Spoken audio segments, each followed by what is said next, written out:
Hello, this is Community Unity Now, the D Tycoon Show. This is Bill Morton, President of the Rogers Park Chamber of Commerce. I am Trudy Leong, Administrator of the Rogers Park Chamber of Commerce. Our very special guest today is Gary Dingle. He is the President of the NAACP Chicago Far South Suburban Branch. How are you today? I'm doing fine. Gary? Welcome. Well, Gary, first of all, tell us what is the NAACP Chicago Far South Suburban Branch? I am the president of the Chicago Far South Suburban Branch, and we are located in the south suburbs of Chicago rather. And we have right now close to 170 members, and we're working on building that up. And what we've been doing, if you're interested in what I've been doing, we have done several candidates forums. We're working on a newsletter. I need to show this to you. We have a newsletter. Can I just get that? Yeah. I'll take that from you. Yes. Here's the newsletter. And it tells about what we've been doing. And so the branch has been very active this year, and we got plans for the next year and the rest of this year. Let's see. So for some of our viewers, maybe explain what the NAACP is. Oh, the NAACP is a civil rights organization that started in 1909. It's been very active, and it's done a lot to promote the equity for black people in this country. And actually, all the laws that were changed, they affected everybody, not just black people. But it helped make the country what it is today. And there are a lot of different committees in your organization as well. Right. Could you tell us a little bit about all the committees, and also later about the committee that you are chairing? Yeah, the NAACP work through committees. And what we have is several committees. We have about 23 committees. So I'm not going to list them all, but I'll list the ones that we have. We have a political action. We have membership, obviously. We have environmental and climate justice. I'm doing double duty. I'm also the climate chair, committee chair. And then we have criminal justice. Who else? Elvis is justice, the criminal justice, and thank you. Okay. There you go. There we go. Health, political action, legal redress, membership, and freedom, and the Freedom Fund, and environmental, and we have criminal justice. We have a new guy that's going to actually take over the criminal justice, and Elvis will be able to do something else. So Elvis is a retired police officer, and that new guy is a retired FBI. And he just joined, yeah. So you're the chair of the Climate and Environmental Justice Committee. Can you tell us about that and what that committee is all about in particular? Yes. The climate, what we do is we fight against inequities in environment and black communities and all communities. As it turns out, we are constantly under attack, and I hate to say this from corporations. I don't hate to say it, but I do say that. Corporations basically, they look for what we call sacrificial zones. And unfortunately, the black communities are considered sacrificial zones because they feel that they can go in and do all kinds of things and get away with it. Now, one of the things we fought against was the Calumet Country Club, which is a country club, a regular country club, that had been sort of empty for a while and not active. And then a guy in Scottsdale bought the place. And once he purchased it, he decided that the only thing he could do with it is make it industrial. Industrializing an area that's between 2 and 3 bedroom communities is not what you do with industrial. An industrial zone was designed to prevent houses from being built around it. And so they was going to plot one right in the middle, and he talked about 600 to 800 trucks a day, 24 hours a day. And like I said, Cook County, where we live, where the South Suburbs exist, they have probably at least the third highest pollution rate of any county in the country. of all. And so the thing is, I've done the research, and the research on fumes from diesel fumes is absolutely horrible. It can cause it causes cancer. It causes cognitive issues in kids. It can give you pulmonary disease and cause heart disease, and these are all well documented. So the thing is that their goal was to come in, industrialize it, and basically then sell it to whoever needed it. And even the different centers, like Amazon centers and those type of places, they're considered industrial. And there's another catch to this whole thing too. When they put those centers in an area like the black community, what happens is those particular developments, they pay a lower property tax, and they also they get a TIF, which is that's basically incentive to build there. So when they pay the lower property tax, we have to make up the difference.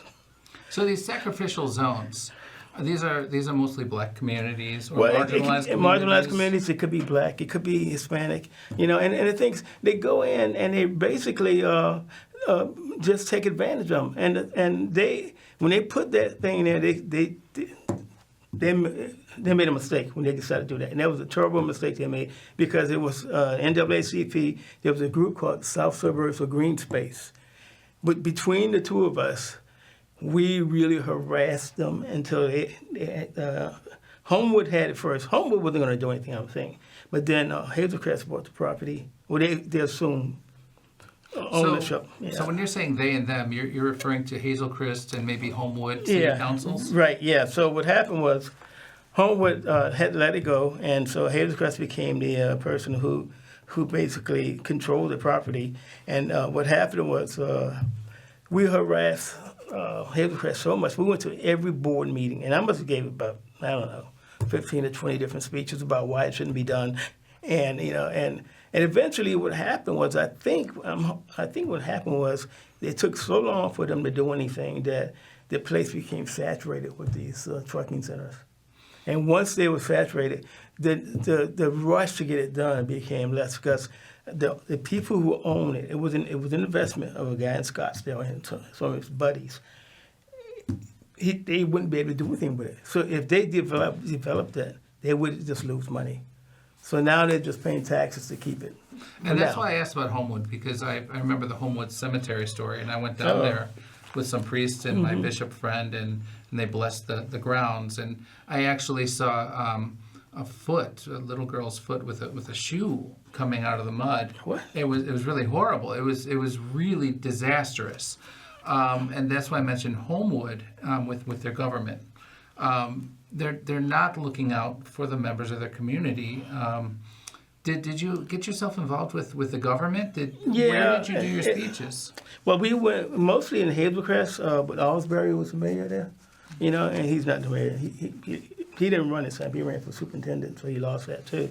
But I know the mayor of how long ago was the cemetery problem? It was over 10 years ago.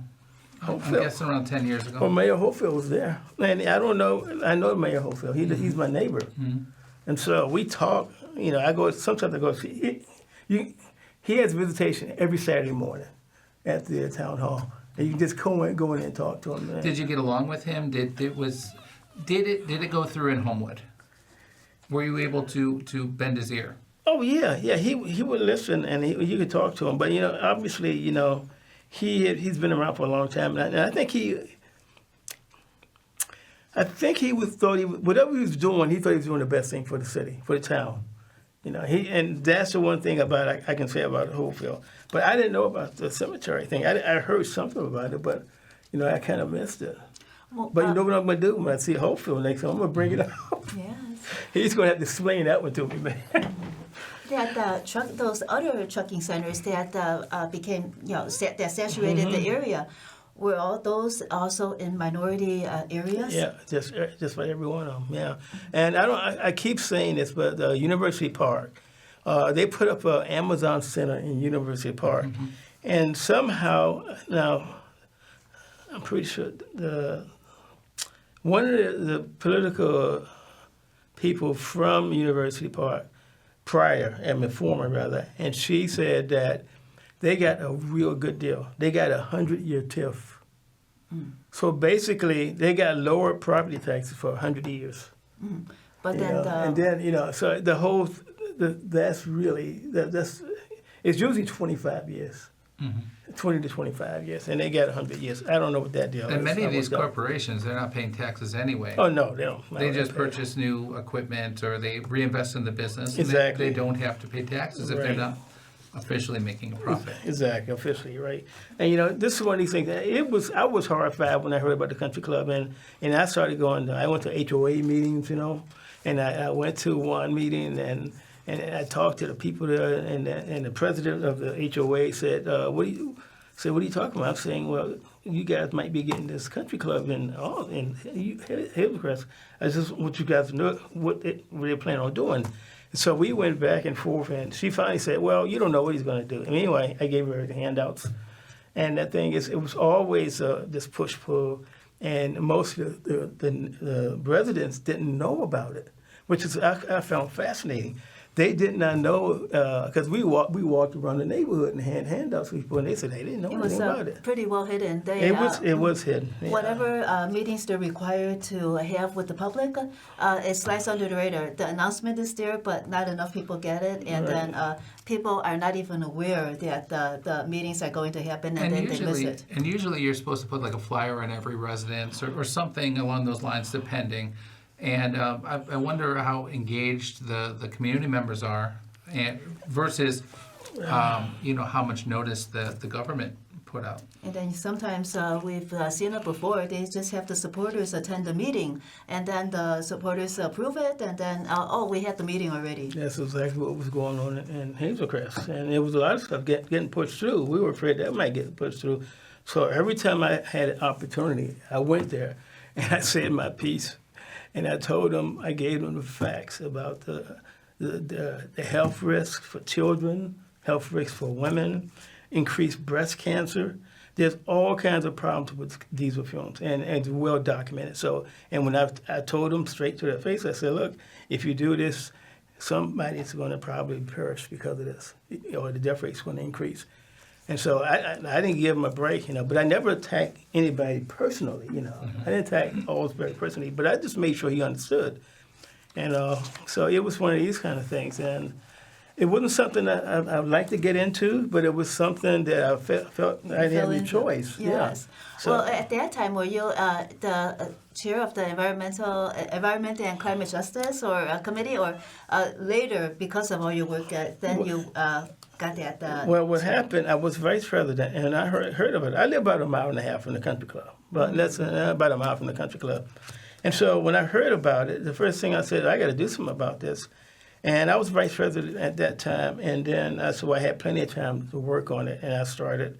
And then later I became president, and it's kind of hard being a chair of a committee, an active committee, and president at the same time. But it's something that I felt I had to do, because what I found in the communities is, first, I'm not going to say they just don't understand, but they won't do the research. And so the thing is, when I gave people the research about the effects of being exposed to pollution. The thing is, they kind of understood it once again, as most things, but they felt like, it can't be that bad, but it is that bad. And they didn't look into life expectancy. They didn't, and I brought that up quite a bit. I made sure they understood. And most of the people in the boardroom, the board meetings, Hazelcrest residents, they came up to me and asked questions after that talk, so which was excellent. Did you notice that in the beginning, were there as many public participants, residents at the meeting, or did the attendance increase afterwards? The attendance increased because of that, but some people had issues anyway, aside from the country club. The one thing I have to say before Allsbury always said, you don't know what we're going to do with that property. And you guess what? He didn't do anything. It's still there. So I had to give him credit for that, And so, and he got attacked by a lot of people, and they just didn't like the fact that he was sort of being secretive about things and not telling people what's going on. And that company, I talked to the owner of the company who had the property, and one of the things he told me, well, he asked me, he said, so what? So you're the president of the branch? I said, yeah. I said, and he said, well, what's your name? Again, my name he said, I talked to some NAACP people and they don't know you. Mm-hmm. Well, they may not know me, but that's the nature. I mean, people in Illinois, excuse me, in Indiana, Michigan, they might not know who I am. They know there's a president here, but that was one of these things. I went back and forth. So I talked to everybody. And there was a lot of stuff going on. A lot of people was involved. And it seemed like the owner of the property, the developer, he was spreading money around. He actually hired, I don't know if I should talk about this or not, but he hired a group of people to work the public. A PR firm or? Well, they didn't have a title. That was called the Calumet Group. And it were they kind of rough with them? Were they kind of? No, they were pretty. Individually, there was like 8 or 9 people. There was only one person that was really kind of reactive to what we were saying. And he got mad one time at us, But everybody else was pretty. They were all professionals. They had jobs. Mm-hmm. We had a construction guy, company guy. We had a guy who was in politics. He actually did some work for Rauner, And they had that's where. And they had a lady who was on the board for East Hazelcrest. I'm not going to say her name. And anyways, they had a lot of decent people in there, but it was not a registered group anywhere. And they called themselves the Calumet Group. And their job was to basically get the place annexed to Hazelcrest. And once they got that done, they disappeared. So this development actually did happen? No, it's not. And you know what? If it's not going to happen, we're not going to let it happen. Mm-hmm. We're going to fight. If they, I drive by there on a regular basis, and I'm looking for golfers, because last year they started golfing again. No, that was a success. It really was. And now they got a new mayor in Hazelcrest. They got a new board, and the mayor was one of the people we asked to run for board, and this year ran for mayor on one. So she was working with us. So are you okay with a golf course there? Yeah, golf course, that's been there for years. Oh. It's been there for, I think, 90 years or something like that, almost 100 years. Mm-hmm. Yeah, Calumet Country Club, it's been there for a long time. Mm-hmm. It's one of the, those areas, Homewood area has a lot of country clubs. They have a lot in that South Suburban area. So you were first in the civil service and then in NOAA, and then how did that transition into your working with the NAACP? That's an interesting question, because what happened was, like, I was doing my my job at NOAA, and I had a coworker who just became president, and she was a good friend of mine, and we talk all the time. And at some point, she asked me, she said, "You know what? We don't have a website." And I said, "A website?" I said, "Well, why not?" She said, "We just never had one." So I said, "Oh, okay." And she said, "Well, you build us a website." And I was like, oh, I didn't mind doing it, but it was just one of these things, it's kind of tiresome, and you have to have this ability to pick colors and all that stuff, and I don't. But anyway, so I built a website, and all of a sudden, I was more than just building a website. I was involved in this, involved in that, and next thing I know, I was vice president. And I don't know how I became vice president. Well, you had to do all the research so that you could include all the pertinent information on the website, and then by that time you know the organization inside and out. Yes, and at the time I was constantly telling people, you know what, this is a push for me to be doing it, because when I was working for NOAA as a scientist, even when I was working as a IT person or a network administrator, basically I had control of everything around me that was going on and what I was doing. But when you get into an organization like that, you have to go by their rules, do things a certain way, and so for me it was kind of difficult. But I adjusted, because I really liked NAACP before I even joined. I knew about it, and I knew what they were doing, because I would read about it, and I thought, oh, that's pretty good, But then now I was involved, and I wanted to be totally and completely involved. And then somehow somebody asked me to run for president. And I said, "Are you serious about this?" And they said yes. And the one thing they told me was that it was three ladies who had just joined the branch, and current president was about to go, had signed. He don't want to run again, so they need somebody to run. And they asked me to run, and I said, "No, I don't want president," because that's a whole level of commitment. If vice president, if the president's not there, you do something. But as a vice president, it's kind of easy. But as president, now I am the voice of the branch. They keep telling me that. You are the voice of the branch. I said, well, I don't know if I want to be the voice of the branch, but I'll do what I can. But it's been something I've enjoyed, and one of the things that I've told everybody is that, when you become a member of this branch, you will have the ability to do everything we can do. I would never hold anybody back. I noticed some presidents, they were sort of like, they kind of push people around a little bit, and I said, no, I would never do that. And sometimes they did it because it needed to be done. But every new member, I told them, you can be president. That's the first thing I tell them, And then I tell them, we are here, I'm here to support whatever you do for the branch.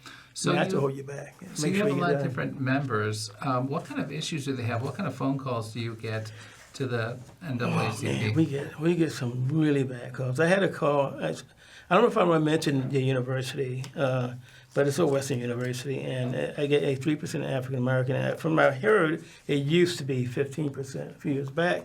And so what happened was, it was from a parent of a young lady who was in that institution. And she was walking down outside the campus, and more than one time, somebody was making monkey sounds. Mm-hmm. And then she was in the classroom, and one of the professors, it was two African Americans in the class, and one of the professors said that he didn't like black people, and he was afraid of them. And so. And that was very disturbing for anybody in the class, And so the thing is, her mother was really upset, and the girl was upset too. The young lady was upset, and so it was one of these things. And they wanted me to do something, and I tried to explain to them what they have to do, and I worked with them, and then she wanted her daughter to leave the institution because it was just too much, it was too much stuff going on there. And then they told her daughter that, well, you can't leave because if you do, you lose all your credits. And so I told the mother, find out if that's true. And it wasn't true. So she ended up in another university in the area, and and she left. And so that solved the problem. But in the meanwhile, the mother was upset because we didn't do more. And I was trying to explain to her, first thing you have to do is fill out a complaint form. If we don't get that form, that's when she said we can't do anything. So, and she never felt that out. But I just gave her some advice, what to do, get that information. And sure enough, when she gave the information to her daughter transferred to the other school. So it's one of these things. And you do a lot of stuff like that. There was a guy he works for a business right here in Illinois. It's a trucking business, but he lives in Arkansas. And so he had some issues with the people he was working for, and a lot of times, he thought it might have been, discrimination. It might have been discrimination, but it's hard. You can't make that judgment by just talking to him. We would have to see some history or something. And he never filled out a complaint form. I told him he needed an attorney, and he went and got an attorney. And he was so happy he offered to give the branch money. So I said, no, we don't take money for service. So just go ahead, because he hadn't thought about getting an employment attorney. That's what he needed. And that's some real advocacy that you're doing on behalf of your members and the community at large. Yes. And, one of the things we have a message system, and when you call in, your voice is transferred to text. And it goes right to our email. And so what we do is, when we get those things, I look at them sometimes. The vice president, he's in there all the time. We have another young lady who's also looking at those messages. And so I told them, look, when we get those messages, we want to respond to them, no matter where they come from, no matter what they say. We call them and find out what's going on. And so that was one of the things that I want to do. We are out of time, Gary Dingle. Oh, yeah. If our viewers want to learn more about the NAACP CFSSB, where should they go? And if they do want to file a complaint form and want to contact you, where should they go? Well, what I have here is it's a piece of paper. Well, okay. Basically, what you can do is go out to our website. It's NAACP CFSSB.org, and we have a complaint form on there. You can download the complaint form, and it's a PDF on a website, and you can download it and fill it out and send it in. But one more thing. If you're not in the south suburbs, I recommend you call our number, and our number is on the website also under contacts, and we'll get you to the right branch. Okay. This is Bill Morton, President of the Rogers Park Chamber of Commerce. I'm Trudy Leong, Administrator of the Rogers Park Chamber of Commerce. Thank you so much, Gary Dingle, and thank you to you, our viewers, for joining us on Community Unity Now, the D Tycoon Show. Thank you so much for watching, and we'll see you again next week.